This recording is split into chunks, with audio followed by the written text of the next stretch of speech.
Mesdames, Mesdemoiselles, Messieurs, bonjour. C'est un grand plaisir pour moi de voir que vous avez répondu présent pour le premier congrès belge de médecine et spiritualité. Ce congrès, d'une importance majeure, est un premier grand pas fait en Belgique pour la prise en compte par le monde médical et scientifique de la partie spirituelle qui est en chacun d'entre nous. Pour diverses raisons que je n'aborderai pas, le fossé entre la spiritualité et la science s'est creusé au cours de ces derniers siècles. Ce fossé a probablement été nécessaire afin de permettre librement l'éclosion des sciences modernes, basées sur l'analyse objective des faits et de la recherche scientifique. Aujourd'hui, le temps des réconciliations est venu afin de permettre un travail encore plus efficace dans les domaines des soins et de la santé, en abordant les domaines subtils de notre être de façon rationnelle. Si vous, professionnels de la santé, êtes ici présents aujourd'hui, ce n'est pas par hasard. C'est que vous attachez de l'importance à l'être humain et que vous êtes prêts à tout mettre en œuvre pour le bien-être des personnes que vous soignez.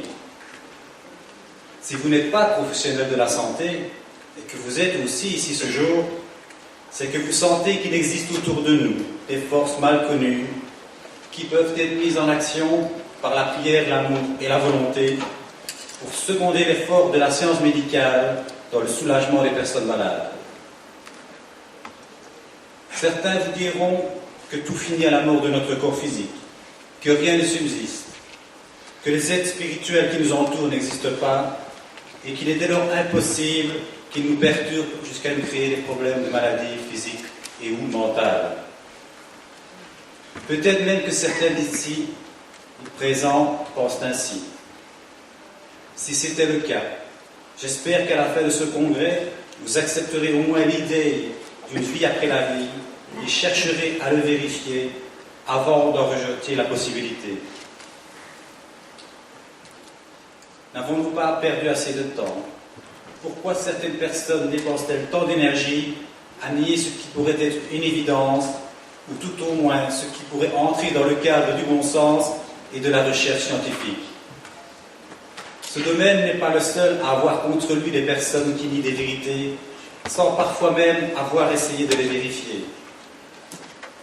Dans notre société moderne de la communication, nous n'avons jamais été aussi mal informés, voire même dans certains cas désinformés.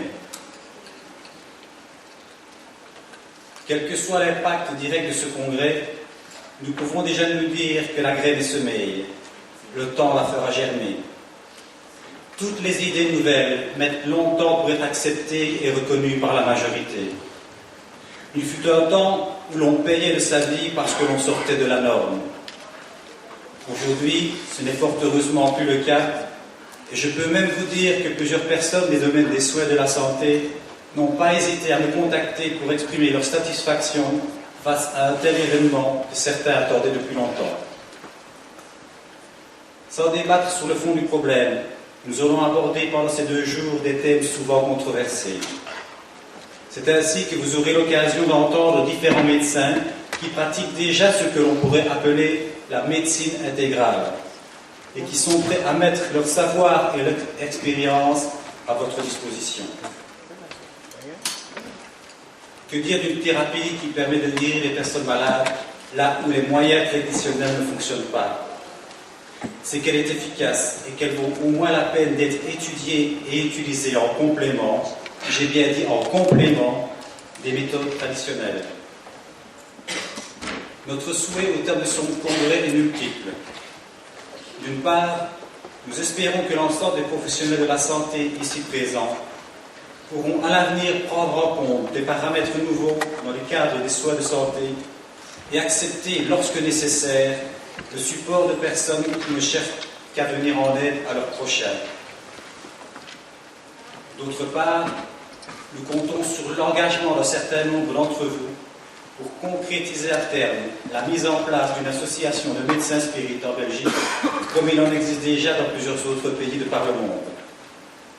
Enfin, nous aimerions entrer en contact et collaborer avec des médecins, psychologues ou psychiatres qui accepterait de réaliser l'expérience avec des personnes considérées comme schizophrènes ou ayant des troubles mentaux. Bien entendu, pas des malades mentaux profonds dont l'altération biologique est irréversible. Et donc, de voir sur un échantillon de cas représentatifs si la thérapie dite spirituelle ne permet pas d'avoir un résultat significatif et durable sur certaines personnes. À cette fin, les personnes intéressées peuvent m'en parler pendant les pauses ou en fin de journée. Au-delà de la santé physique et mentale, il y va de notre avenir et de la société.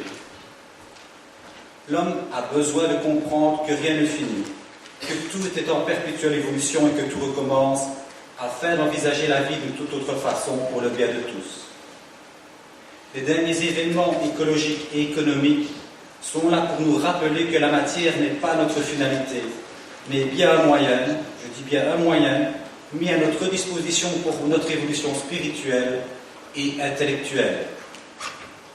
Continuons donc notre travail de recherche pour le bien de la société humaine, sachant que rien n'est jamais perdu. Focalisons donc toutes nos énergies vers un seul et même but, la connaissance avec un grand C. Restons ouverts et attentifs à ce qui nous environne, car il n'y a rien de plus dangereux que de rester bloqué dans nos certitudes. En effet, le monde évolue sans cesse, c'est une des lois de l'univers. Ne restons donc pas immobiles au risque d'être dépassés, et n'oublions surtout pas que ce qui est considéré comme une erreur ou une utopie à une époque devient souvent en réalité dans le futur. Je vous souhaite d'ores et déjà un bon congrès, et j'espère de tout cœur qu'il vous apportera ce dont vous avez besoin pour le bien de tous. N'est-ce pas pour cela que vous êtes ici? Je vous remercie de votre attention.